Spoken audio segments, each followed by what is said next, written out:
తెలంగాణ ప్రభుత్వ ప్రధాన సలహాదారు వేం నరేందర్ రెడ్డి గారి పుట్టినరోజు వేడుకలను సిటీ కాంగ్రెస్ ఆధ్వర్యంలో ఘనంగా నిర్వహించారు. ఈ సందర్భంగా సుడా చైర్మన్, సిటీ కాంగ్రెస్ అధ్యక్షులు కోమటిరెడ్డి నరేందర్ రెడ్డి గారు కరీంనగర్ మార్కెట్ రోడ్లో గల వెంకటేశ్వర టెంపుల్లో ప్రత్యేక పూజలు నిర్వహించారు. అనంతరం నాయకులు, కార్యకర్తలతో కలిసి బర్త్డే కేకును కట్ చేశారు. వేం నరేందర్ రెడ్డి గారికి జన్మదిన శుభాకాంక్షలు తెలియజేశారు. ఈ కార్యక్రమంలో SC, ST cell, minority cell, BC cell నాయకులు, కార్యకర్తలు, మహిళా నాయకురాలు పాల్గొన్నారు.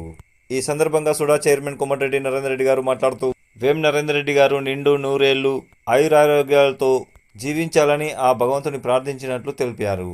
అలాగే మరెన్నో ఉన్నత పదవులను అధిరోహించాలని కోరుకున్నట్లు తెలిపారు. వేం నరేందర్ రెడ్డి గారి సలహాలు, సూచనలు రాష్ట్ర ప్రభుత్వానికి మార్గదర్శకాలుగా నిలుస్తున్నాయని, ప్రజా సంక్షేమం కోసమే వారు ఎల్లప్పుడూ ఆలోచిస్తూ ఉంటారని, ఇలాంటి మేధావులు మన ప్రభుత్వానికి సలహాదారులుగా ఉండడం మన అదృష్టమని అన్నారు.